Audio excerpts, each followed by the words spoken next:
Government college camel پور hall اٹک میں first year میں داخل کرا کے گھر آئے تو میرے 4 ماموں تھے، وہ آئے اور جھگڑنے لگے، لیکن والد صاحب کا مزاج ایسا تھا کہ ہنستے رہتے تھے۔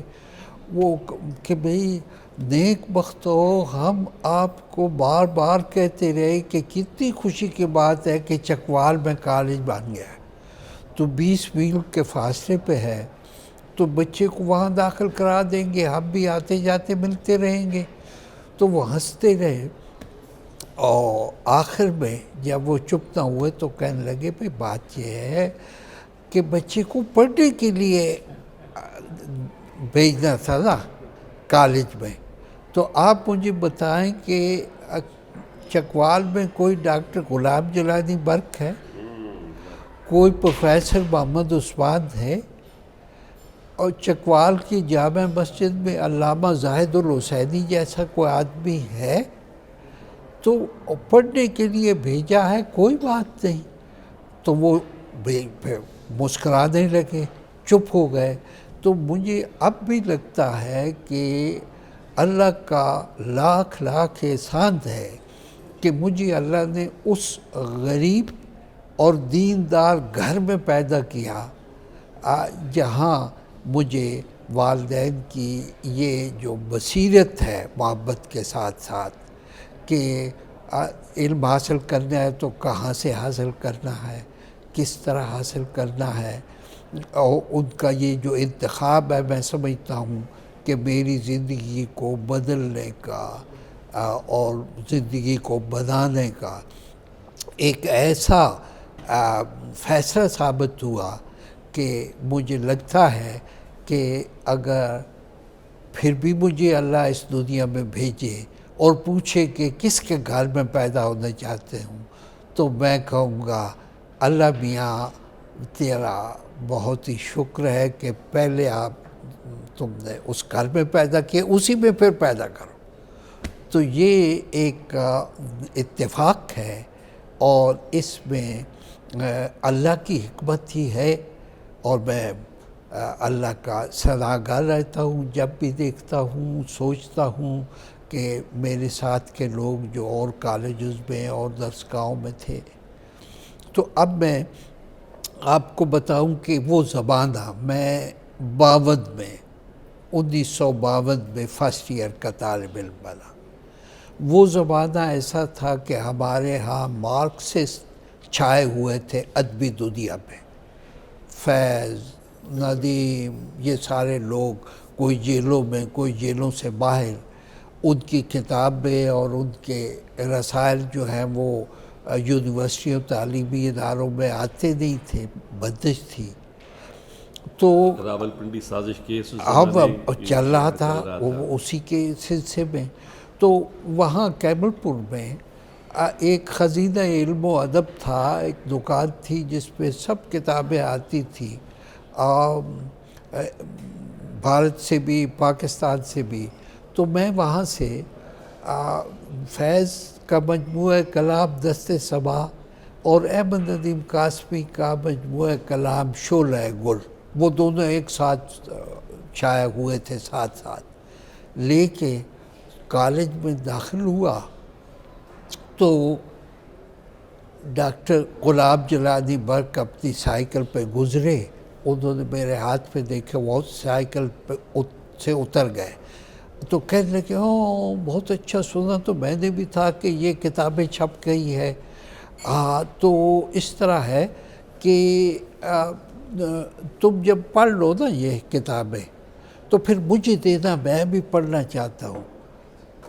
لیکن میں آج کل ایک کتاب پڑھ رہا ہوں محمد اسد کی، روڈ ٹو مکہ، تو وہ 3 دن میں ختم ہو جائے گی، تو وہ تم پڑھنا، یہ میں پڑھوں گا۔ اچھا، اس وقت مجھے اندازہ نہیں ہوا کہ انہوں نے سوچا کہ یہ دہریہ کمیونسٹ نہ ہو جائے، وہ انہوں نے ترقی پسندی کے ساتھ ساتھ اسلام کا بھی اسی طرح سے کیا، طریقے سے اس طرح کیا۔ اسی طرح پروفیسر عثمان ہیں، تو وہ انہوں نے دیکھا سویرا میرے ہاتھ میں، تو کہنے لگا ابھی تو یہ شمارہ میں نے نہیں پڑھا، تم پڑھ لو تو مجھے دے دینا اور میں جو پڑھ رہا ہوں پھر تمہیں دے دوں گا، پھر اس پہ گفتگو کریں گے۔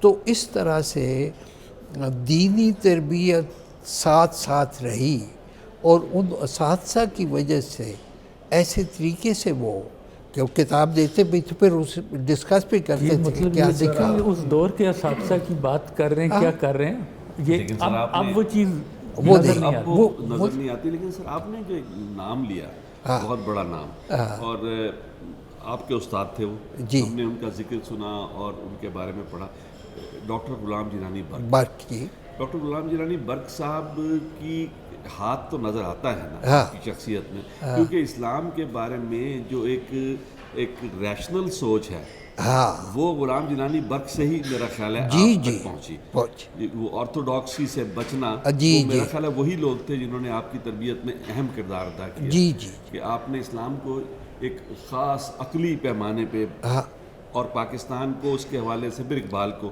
سمجھنے کی جو جستجو کی، وہ شاید ان کی دین ہے استاد ان کی دین ہے۔ اور پھر یہ کہ بھئی تفسیر و تعبیر کا اختلاف جو ہے وہ دشمنی نہیں ہوتا، یعنی وہی تھے دیوبند کے عالم دین علامہ زاہد الحسینی۔ تو میں جب گیا فرسٹ ایئر میں وہاں تو والد صاحب نے کہا کہ جمعے کے بعد وہ درس قرآن دیتے ہیں، تو تم وہاں بھی جایا کرو۔ تو میں ایک دو مرتبہ گیا تو مجھے احساس ہوا کہ یہ تو ایسا ہے کہ مجھے نوٹس لینے چاہیے، تو پھر میں نوٹ بک لے کے جایا کرتا تھا اور میں دیکھتا تھا۔ اب وہ ایک ہی گلی میں دو چار گھر چھوڑ کے ساتھ ساتھ رہتے تھے، غلام جیلانی برق اور وہ بھی۔ اتنی گرم جوشی کے تعلقات تھے کہ اگر دین کی تفسیر و تعبیر میں تھوڑا سا فرق یا اختلاف ہے تو اسے کوئی کفر کے فتووں میں نہیں بدلتے تھے، بڑی محبت کے ساتھ آپس میں رہتے تھے، اور ایک دوسرے کی شان میں توصیفی کلمات کہتے تھے اسٹوڈنٹس کو بھی اسی طرح سے۔ تو وہ جو ماحول ملا وہ مجھے کہیں نہیں ملا۔ میں کولمبیا یونیورسٹی میں بھی رہا، میں وہاں بھی سینٹ پیٹرزبرگ میں بھی رہا، ہائیڈلبرگ میں بھی، تو وہ جو کیفیت ہے وہ کہیں نہیں ملی۔ اسی لیے میں اپنی مادر علمی کیمل پور کالج کو، اٹک کالج کو سمجھنا۔ اچھا سر، اس پہ اگر آپ مجھے اجازت دیں، ہاں آپ نے کچھ 3 انسٹیٹیوشنز کا ذکر کر دیا۔ جی جی، ایک تو آپ کا اپنا گھر، ایک آپ کا جی جی اسکول جس پہ آپ بات کر رہے ہیں، جی اور تیسری مسجد ہاں بالکل۔ جو اس پہ آپ یہ بتائیے ایک اپنے حوالے سے بھی اور جنرل بھی، کہ اس میں آپ کے خیال میں کس کا رول جو ہے، نقش جو ہے وہ زیادہ پائیدار ہے؟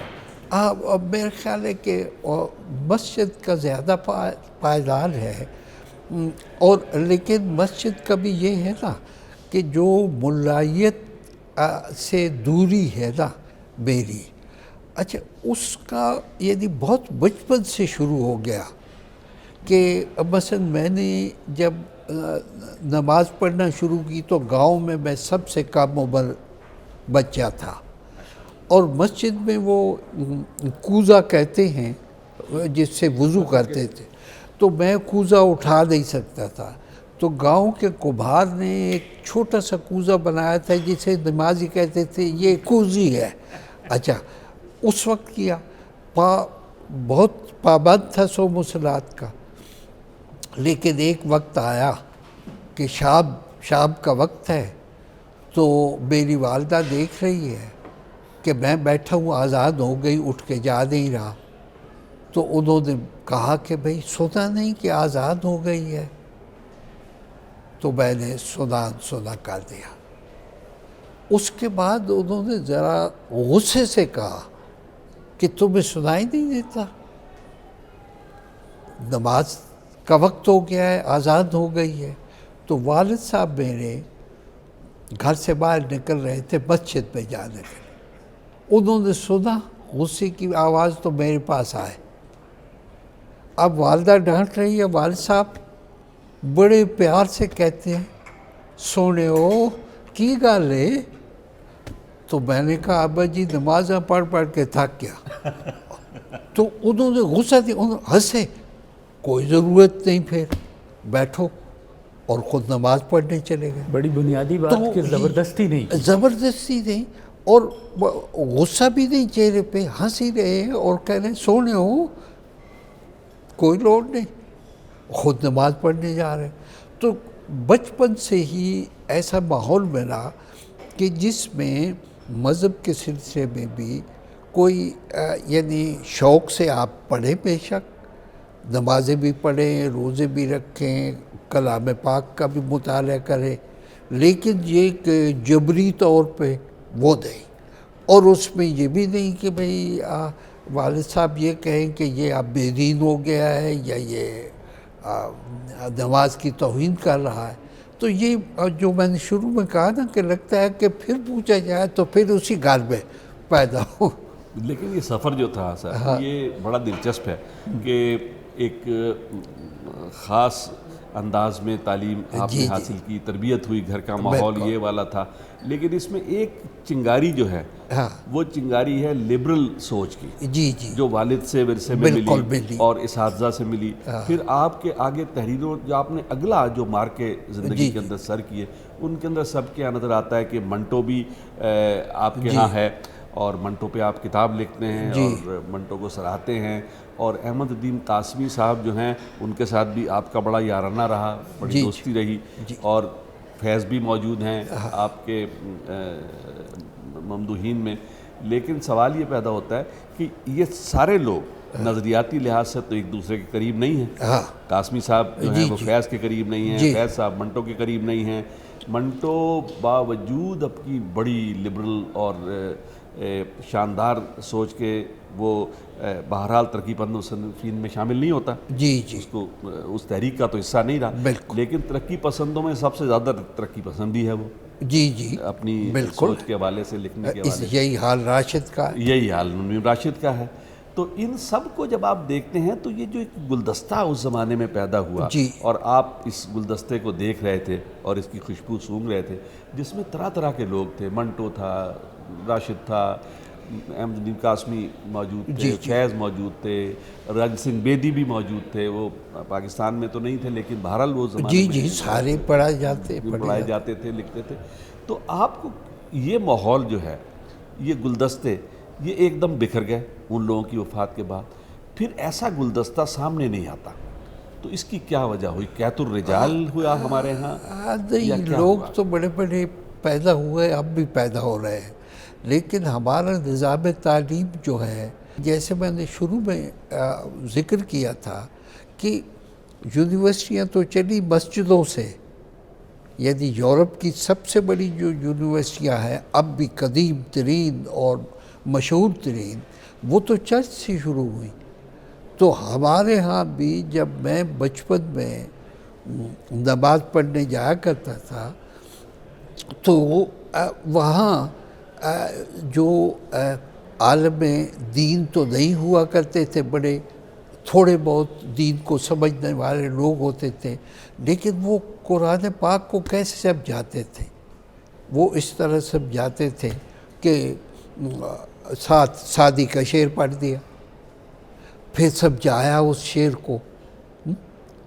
تو یہ بات کہ قرآن کریم کی آیت پڑھائی کہ تمام تر مخلوق اللہ کا کنبہ ہے، ٹھیک ہے، تو ساتھ سعدی کا شعر بھی سنا دیا۔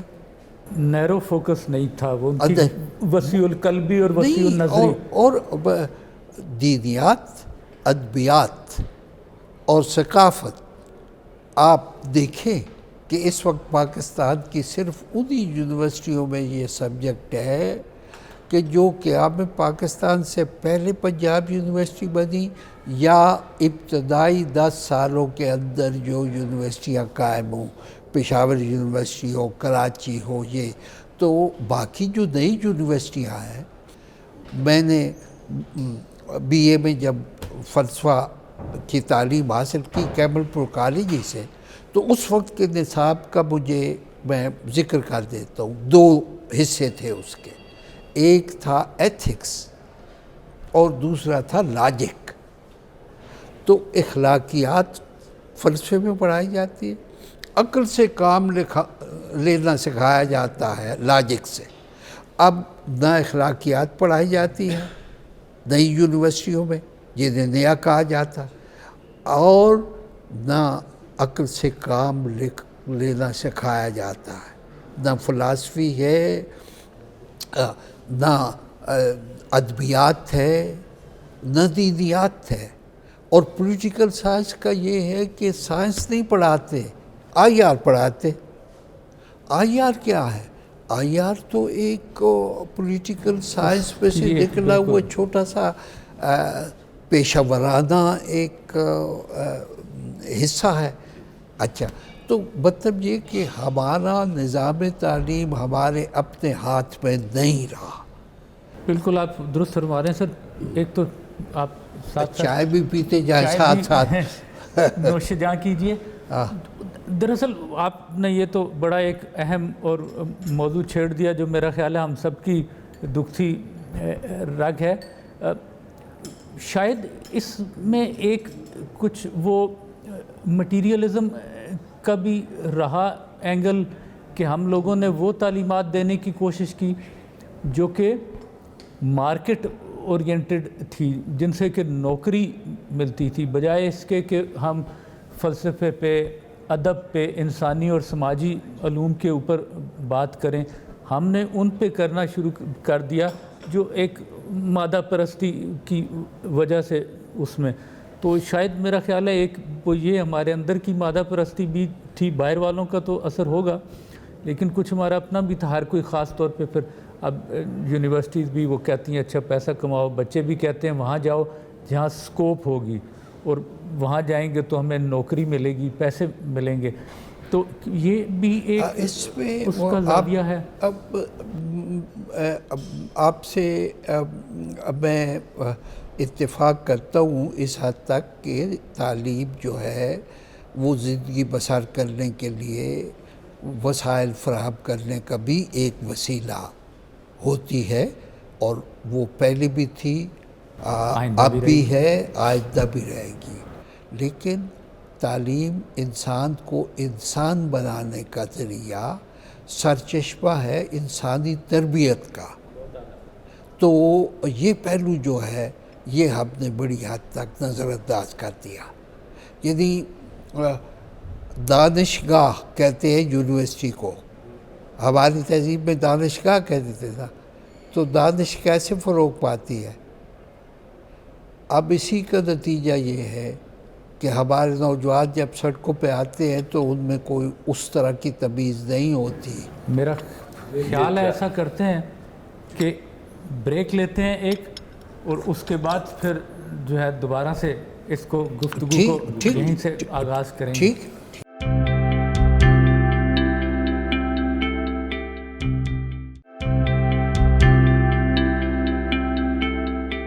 Welcome back. ابھی ہم جو ہے بریک لینے سے پہلے بڑی زبردست گفتگو کر رہے تھے، اور وہ گفتگو چل پڑی تعلیم کی طرف، تعلیمی نصاب کی طرف، اور بات یہ ہو رہی تھی سر، وہ آپ نے فرمایا کہ ہم نے انسان بنانا چھوڑ دیا ہے، ہم نے ملازم بنانے شروع کر دی ہیں، نوکری پیشہ ور پیدا کرنے شروع کر دیے ہیں۔ اور ابھی آپ دوران بریک بھی بات کر رہے تھے کہ سب اچھی جو کام ہیں، چاہے وہ تصنیفات ہوں، چاہے وہ کوئی انوویشنز ہوں، وہ ساری کی ساری ابھی مغرب میں ہو رہی ہیں۔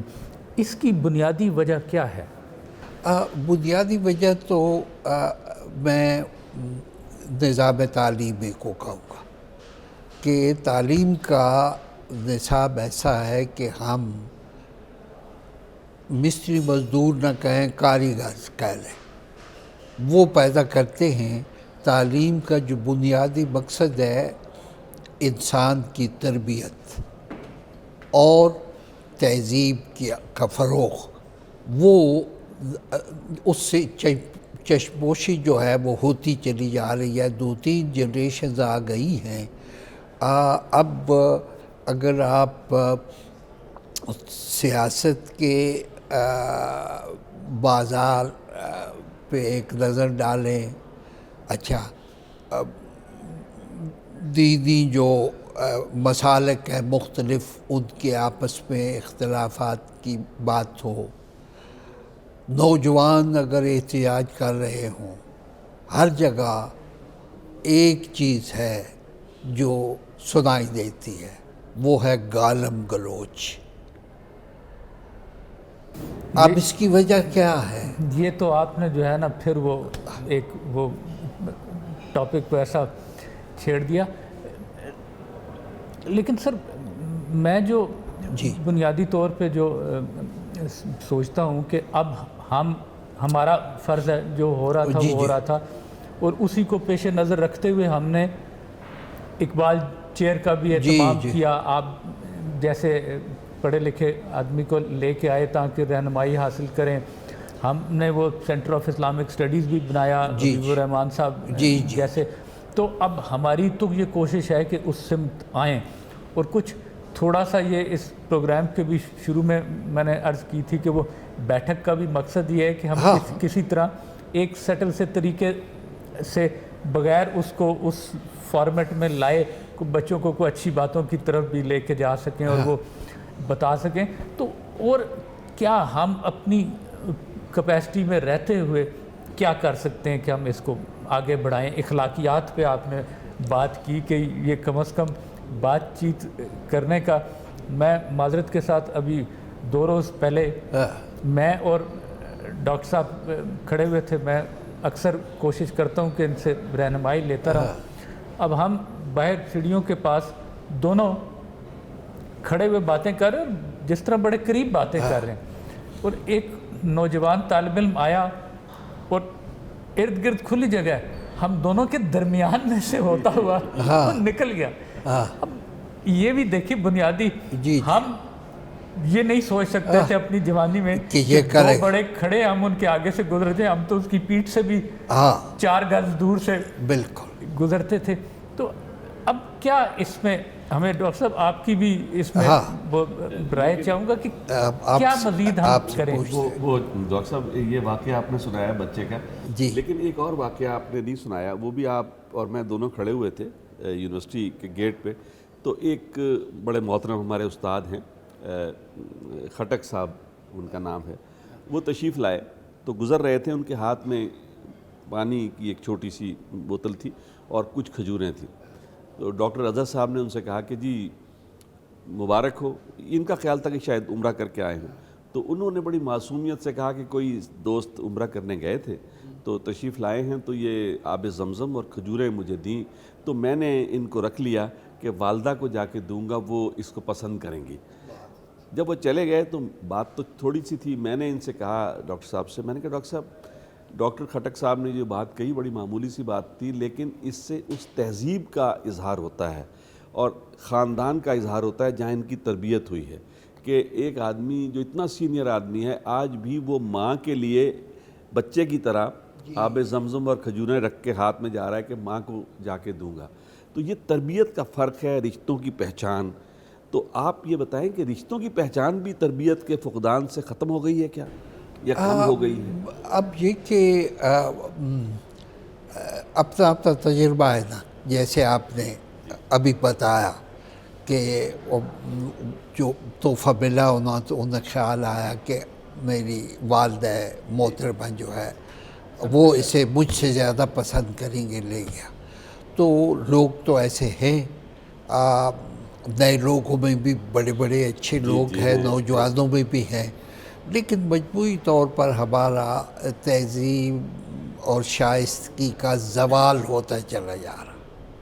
یہ دیکھیں نا کہ ٹیلی ویژن پہ ہمارے قومی رہنما جس طرح سے زبان استعمال کرتے ہیں, تو تو وہ میں بعض اوقات غور کرتا ہوں ان کے چہروں پہ, تو مجھے نہیں لگتا کہ وہ جان بوجھ کے وہ غلط زبان استعمال کر رہے ہیں، انہیں یہی زبان آتی ہے۔ واہ واہ واہ، کیا بات کیا بات کی، اچھا، بڑی اچھی تو بات۔ اب وہ کرنا ہے کہ بھئی ہمیں نئی نسل کی تربیت اس انداز میں کرنی ہے کہ ہماری اپنی تہذیب میں جو اختلاف رائے میں بھی جس طرح کی شائستگی سکھائی جاتی تھی، اسی طرح کا ہم تربیت کا بھی انتظام کریں۔ اب تربیت یہی نہیں ہے کہ آدمی کو ماہر سیاستدان یا کمپیوٹر کا ایکسپرٹ، وہ بھی تربیت ہے، لیکن انسان بنانا اور اسے تہذیب اور شائستگی کے اصولوں کو سمجھنا اور ان پہ عمل کرنے کا جذبہ دینا، یہ بھی تعلیم کا کام۔ اور ایسا بھی شاید سر مجھے محسوس ہوتا ہے کہ دو حصوں میں بٹ گیا ہے معاشرہ، وہ لوگ جو حکمران ہیں، ہم پہ حکومت کرتے ہیں، کبھی بھی کرتے ہوں، اور وہ لوگ جو عام لوگ ہیں، پڑھے لکھے لوگ، اساتذہ۔ دیکھیے میں پڑھ رہا تھا، آپ جیسے اساتذہ کی قدم بوسی کرتے ہوئے یہ چیزیں بہت سی ملی کہ جب پابلو نرودا سفیر تھا فرانس میں، جی، چلی کا، تو وہ اپنی شامیں جس آدمی کے ساتھ شانزے لیزے پہ چائے پینے کے ساتھ گزارتا تھا، وہ فرانسوا مترا تھا، فرانس کا صدر۔ جی، تو یعنی وہ صدر جو تھا فرانس کا، وہ پابلو نرودا کے ساتھ شاعری پہ بات کرنے کے لیے آتا تھا وہاں پہ، اور بیٹھ کے باتیں کرتے تھے۔ اس طرح گابریل گارسیا مارکیز جو تھا، اس کی دوستی جو تھی وہ فیدرل کاسترو کے ساتھ تھی، اور فیدرل کاسترو کے سرانے جو ارنسٹ ہیمنگوے کی کتابیں رکھی رہتی تھی، وہ ان کو پڑھتا تھا، حالانکہ وہ ڈکٹیٹر بھی تھا اور کہا جاتا ہے کہ وہ مرد اہم تھا کیوبا کا۔ اور مختلف ہمارے اپنے ہاں ابھی چند دن پہلے پرانے ایک مشاعرے کی میں نے روداد دیکھی، تو اس مشاعرے میں جو آدمی کلام پڑھ رہا تھا اور بڑی داد لے رہا تھا، وہ پاکستان کا ایک بہت بڑا سیاسی رہنما نواب زادہ نصر اللہ خان تھے۔ وہ تو بہت ہی ادب سے اور تہذیب سے یہ روایتیں جو ہیں اس طرح قائم رہتی ہیں۔ تو یہ کچھ یہ صورتحال جس کی طرف اشارہ کیا، جی، اور بڑی خوبصورت بات کی کہ جان کے نہیں کرتے، ان کو اس کے زبان علاوہ آتا کچھ نہیں۔ یہی ہے۔ اور اب آپ نے پابلو نرودا اور ان کی بات کی، تو میں قیوم نظر کا ایک واقعہ، وہ پڑھا رہے تھے گورنمنٹ کالج لاہور میں، تو وہ پیرس گئے تو خواہش ظاہر کی کہ وہ سارتر سے ملے، تو سارتر شام کو ایک خاص کیفے میں آ کے بیٹھتے تھے، تو ان سے ارینج ہوا ملاقات کا۔ تو جب گئے وہ، تو پہلی بات ہی جو سارتر نے چھیڑی قیوم نظر سے، کہا کہ یہ جو الجزائر پہ فرانس ظلم و ستم ڈھا رہا ہے، اس وقت الجزائر کی جنگ آزادی جاری تھی، اور سارتر اس کا بہت بڑا چیمپئن تھا، مخالف تھا، یعنی فرانس کی وہ نہ صرف لکھ کا بلکہ جلوسوں میں بھی شامل ہو کے ان کی قیادت کر گئے۔ اگر آپ اجازت دیں تو وہ چرچل سے کہا گیا، ڈگال سے کہا گیا کہ سارتر کو پھانسی دینی چاہیے، غدار ہے، تو اس نے کہا پھانسی تو دے دوں، لیکن فرانس کو کیسے پھانسی دوں، سارتر تو فرانس ہے۔ اچھا، تو یہ وہ زمانہ تھا۔ تو پہلا سوال جو بات چھڑی تو یہ تھا کہ الجزائر کی جنگ آزادی کے بارے میں آپ کا کیا خیال ہے؟ تو ان کا یہ تو جی سیاسی مسئلہ ہے، اس پہ تو میں تو شاعری ادب۔ تو انہوں نے جس طرح رپورٹ ہوا یہ کہ کافی کا آرڈر دے دیا تھا، لیکن اس کے باوجود انہوں نے کہا کہ اچھا، اگر آپ کا اس کے بارے میں کوئی خیال نہیں تو میرے پاس آپ کے لیے کوئی وقت نہیں ہے، اور ختم کر دی بات۔ تو اس طرح کا جو رویہ ہے ان ممالک میں، جیسے آپ نے ڈیگال کی بات کی کہ سارتر اس وقت سب سے فرانس کے اندر حکومت کا مخالف تھا اس کی الجیریا پالیسی کے بارے میں، لیکن حکمران کو پتہ تھا کہ مجھے تو شاید لوگ بھول جائیں 10-20 سال بعد، اسے صدیوں یاد اس رکھا کی جائے جڑیں گا. لوگوں میں ہیں. لیکن اب یہ جو تہذیبی تربیت ہے وہ جی چاہتا ہے کہ ہمارے یہاں بھی ہو، تو وہ پیدا ہو سکتی ہے دینیات سے، ادبیات سے، تہذیب، تاریخ، فلسفہ، اس کے مطالعے سے. تو مجھے رہ کے یہ خیال آتا ہے کہ ہمیں اب یہ دیکھنا چاہیے کہ یونیورسٹی کو یونیورسٹی کیوں کہتے ہیں، اسے ہمارے جو تہذیبی ہماری تاریخ ہے اس میں یونیورسٹی کو دانشگاہ کیوں کہتے ہیں. دانشگاہ جامعہ. دانشگاہ تو جو ہے وہ اختلاف رائے کے ساتھ وابستہ ہے نا. عقل سے دلیلیں لاتے ہیں، بحث و تبحیث کرتے ہیں، نظریات کی چھان پھٹک ہوتی ہے. تو وہ جو کیفیت ہے وہ میں اپنی اس یونیورسٹی کا ذکر نہیں کر رہا، لیکن تمام تر یونیورسٹیوں میں، اور اس میں جو اس کا دوبارہ میں کہوں گا کہ سرچشمہ ہے اس سوال کا، وہ تو ایچ ای سی کی پالیسی ہے. دیکھیں ایچ ای سی سے پہلے کیا تھا؟ یونیورسٹیز گرانٹ کمیشن، جو وزارت تعلیم مختلف یونیورسٹیوں کو گرانٹ دیتی ہے، وہ جاتی تھی. یونیورسٹیاں مکمل آزاد تھی.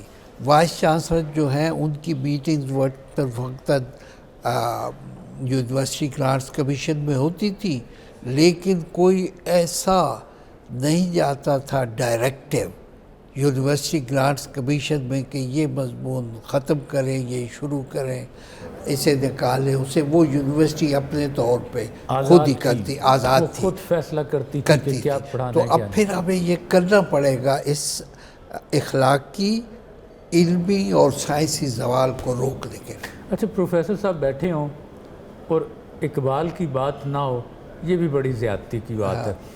مجھے سر یہ جاننا ہے جی کہ اقبال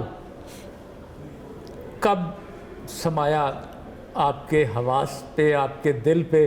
یہ کیسے آیا اقبال؟ اچھا، اب وہ ابھی میں آپ کے کہاں کھا چکا ہوں کیمل پور کالج کے. جی جی. تو اس وقت میٹرک تک جو تعلیم تھی اس میں بھی اقبال اس حد تک تھا کہ اسکول شروع ہوتا تھا تو پہلے لب پہ آتی ہے دعا بند کے تمنا میری، وہ گائی جاتی. ہم سب نے زبانی یاد کی ہوئی، سب نے زبانی یاد کی ہوئی تھی، تو وہ تھا. لیکن جب کیمل پور کالج میں میں آیا تو پروفیسر عثمان بھی دیوانے اردو کے جو پروفیسر تھے، لکھا بھی بہت ساری عمر صرف اقبالیات پہ لکھا انہوں نے، اور ڈاکٹر غلام جیلانی برق بھی اقبال کی توصیف و تعریف میں ہمیشہ مگن رہتے تھے. تو اس طرح کا ماحول تھا کہ جس میں، اور یہ اگر اس زمانے کی تعلیم و تربیت سے فیض یاب نہ ہوتا تو میں وہ کچھ نہ کر پاتا ایز اسٹوڈنٹ جو میں کرتا رہا زندگی بھر. اور اب بھی مجھے اپنے تجربے سے یہ لگتا ہے کہ اقبال جو ہے وہ مغربی دانشگاہوں سے کہیں زیادہ یورپ کی یہ اس کی سوویت یونین جو سابق تھا اور اب رشیا اس کی دانشگاہوں میں ہے. اچھا، اور جو میں رہا ہائیڈلبرگ میں، کولمبیا یونیورسٹی میں، وسکانسن یونیورسٹی میں، برلن میں، ہر جگہ ویسٹ میں نے دیکھا کہ ایک سوال اٹھایا جاتا ہے، اس کا نیگیٹو جواب دیا جاتا ہے. وہ سوال یہ ہے پاکستان کیوں بنا، جواب یہ ہے پاکستان غلط بنا. ابہام پیدا کرنے کے لیے وہاں، اور انہیں پاکستان کا قیام اب تک منظور نہیں ہے. صرف اس حد تک منظور ہے کہ اگر آپ پاکستان کی اوریجنل آئیڈیالوجی کو ترک کر دیں تو پھر قبول ہے۔ مجھے ایک واقعہ سناتا ہوں میں کہ ہسٹری کا ہائیڈلبرگ یونیورسٹی میں جو ڈپارٹمنٹ تھا، انہوں نے مجھے دعوت دی کہ پی ایچ ڈی کے اسٹوڈنٹ ہے 15-20، تو وہ کچھ پاکستان اور پاکستان موومنٹ کے بارے میں سوالات ہیں ان کے ذہن میں، تو تم وقت دو کوئی، تو وقت طے ہو گیا۔ اب مجھے پتہ تھا کہ نیگیٹو سوال ہوں گے۔ پہلا سوال جو پی ایچ ڈی کے اسکالر نے کیا وہ یہ تھا کہ پروفیسر صاحب یہ بتائیں پاکستان ٹھیک بنا یا غلط بنا؟ اچھا، اب مجھے پتہ تھا کہ یہ سوال آئے گا، تو میں نے کہا میں اس کا جواب آپ کو ایک سوال سے دیتا ہوں۔ وہ سوال یہ ہے کہ آپ مجھے بتائیں کہ جرمنی ٹھیک بنا یا غلط بنا؟ تو وہ کہ یہ تو کبھی کسی نے پوچھا نہیں۔ میں نے کہا بھائی آج میں نے پوچھا ہے تو آپ بتائیں۔ وہ حیران کہ یہ کہاں سے سوال آ گیا۔ میں نے کہا میں بتاؤں، جرمنی غلط بنا ہے۔ وہ کیسے نہیں؟ میں نے کہا بھائی یہ جو آپ کا جغرافیہ ہے اس پہ نظر دوڑائیں تو کچھ ریاستیں ایسی ہیں کہ جنہوں نے قرض لیا تھا جرمنی سے، شوق تھا انہیں بڑے بڑے محلات بنانے کا، تو جب قرض ادا نہیں کر سکی تو کہا گیا کہ بھئی قرض نہیں دے سکتے تو اب آپ میں شامل ہو جائیں۔ میں نے کہا پاکستان ووٹ کی پرچی سے بنا ہے، کسی نے ٹینک پہ بنا کے فتح نہیں کیا۔ الیکشن ہوئے، عوام نے ووٹ دیے کہ ہم ایک الگ خود مختار مسلم مملکت چاہتے ہیں۔ تو دنیا میں اگر کوئی اور ملک ایسا ہے کہ جو اس طرح بنا ہو تو مجھے بتا دیں۔ تو پاکستان تو بہت اچھی طرح بنا ہے، اس کی تقلید ہونی چاہیے، اور جگہ بھی ٹینک تلوار یہ سب چھوڑ دینا چاہیے۔ تو یہ اس طرح کا مسئلہ۔ اچھا، اسی میں روس کا آپ کو بتا دوں، آپ کے کان کھا رہا ہوں۔ نہیں یہ اچھا، تو میں ہم وہ جاننا چاہتے ہیں۔ سینٹ پیٹرزبرگ یونیورسٹی میں، تو اس پہ وہ جب افغانستان میں شکست کھائی نا انہوں نے، تو انہوں نے یہ سوچا کہ ہم نے پاکستان کو سمجھا ہی نہیں، تو انہوں نے ایک پاکستان اسٹڈیز کا شعبہ قائم کیا۔ اس کے لیے مجھ سے کہا کہ آپ ایک سیمسٹر آ کے یہاں 7-8 لیکچر دیں۔ تو وہ 7 لیکچر کا میں نے کہا تھا 8واں وہاں رہتے رہتے خیال ہو گیا۔